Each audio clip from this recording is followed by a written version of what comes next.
I'm gonna put a cup of water in here. There's the 1 cup mark. Now, if you don't have this yet, you can just use a regular trivet.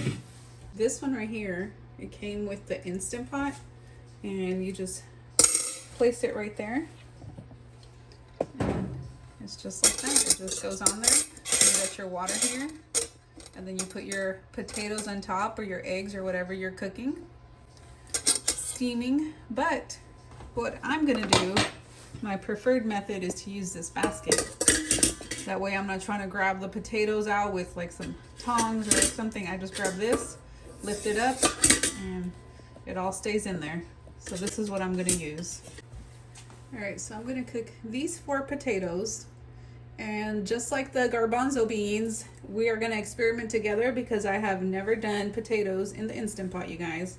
So let me wash these. And so you're supposed to pierce them just so it doesn't build up pressure and like kind of crack and explode in your Instant Pot, which that sounds pretty dangerous, but it's really not. So you can pierce them with the fork, make several holes just like that. Just pierce them. But I like to just do it with a knife because it's a lot easier. It slides. It just goes right in there. A lot easier for me versus the fork. So I just do that. I do it on like 4 like that, and then top and bottom. And then we're just gonna place them in here. And so I just do 4 quick piercings like that. Again, on the ends. Place it in there, same thing.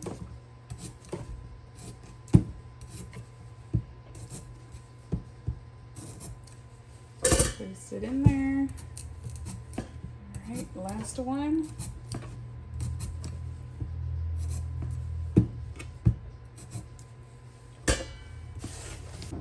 All right, so I hear it doesn't matter if you stack them up, if they're all in a single line, it doesn't really matter. So we're gonna find out, you guys. I got 4 of them. I've already put in the cup of water, this cold regular cup of water. So let's try this. Plug this baby in, okay. And then we're gonna seal it. There's venting. Venting is here, sealing is here. Just turn it, that's it. It's kind of wobbly, but it's normal, it's like that. It can be anywhere from like 12 minutes to 20 minutes, depends on the amount of potatoes and the size of potatoes. But let's try 12 minutes because these are not that big. Pressure cook. And then just manually put it for 12 minutes. Oops. This is what it looks like when it's coming to pressure, you guys. A lot of steam comes out till it reaches pressure. Oh, there you go. And that pops up and it seals everything. All right, time has ended. Do I dare let it release? Ooh, it's kind of dusty. All right, you can touch the plastic, but don't touch this metal because it will burn you. But like this part is good. That metal part, this is not bad. This is just a little warm, but the top gets hot, so be careful, you guys. So in a house, it matters, but not really as much as if you were in like a van or something. But once this is done, the time is done, what I like to do is press cancel and basically shut it off. So I would unplug it. So no more power drawn. If you have like a solar system, if you have a battery generator, solar generator, all that, it's not sucking more juice out of it. You just unplug it and then it'll do its magic on its own. So that's one way to save power, is when the time is done, that's it. Cancel it, turn it off, whatever, unplug it, you good to go.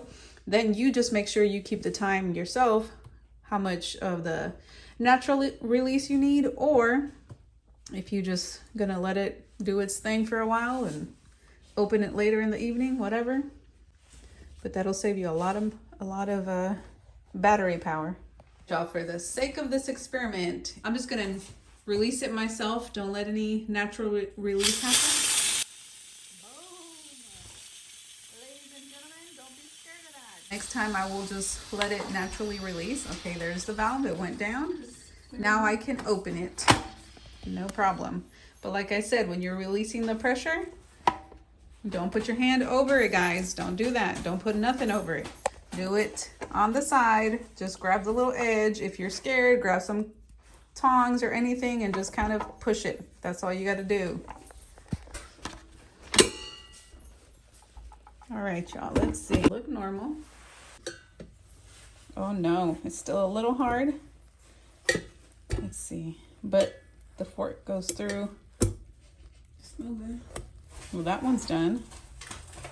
That one's done. This one and that one need just a little bit more time. But, I mean, okay, so 2 out of the 4 are pretty well done. So if you were to have left it naturally releasing for a few minutes, or until it just went down by itself, the pressure valve went down by itself, then all 4 of them would have been completely cooked through. So I'm just gonna, well, I just closed it back up. There's no pressure there, but it's still really hot in there. So I'm just gonna let that same heat cook the potatoes through the other 2 potatoes. So I let it just stay in there, kind of finish steaming, cooking, whatever. And, oh Nelly, it's been quite a while. So let's see if these potatoes are good. There we go. That's soft now. That one's soft. Of course, that one was already soft. This one here was already soft. So my advice is, after the 12 minutes are up, you can turn it off if you want to, and then just let it naturally release on its own, and it'll be good to go.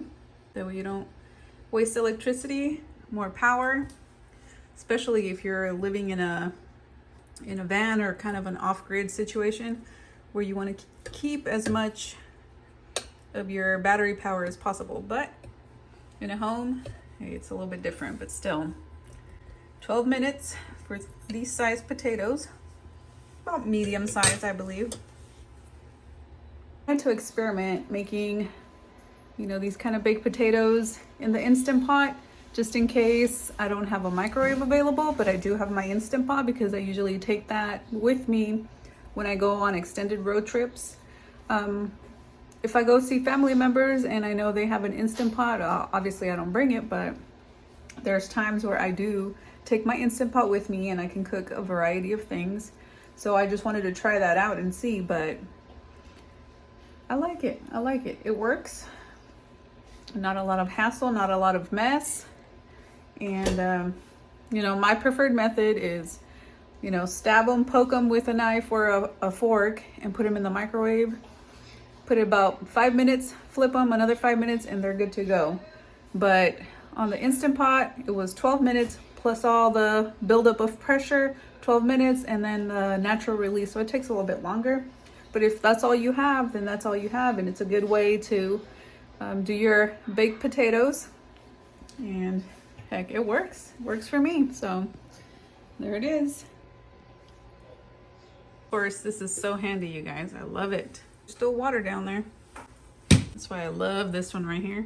You just plop it right out, in and out real easy, and you don't get burnt with this.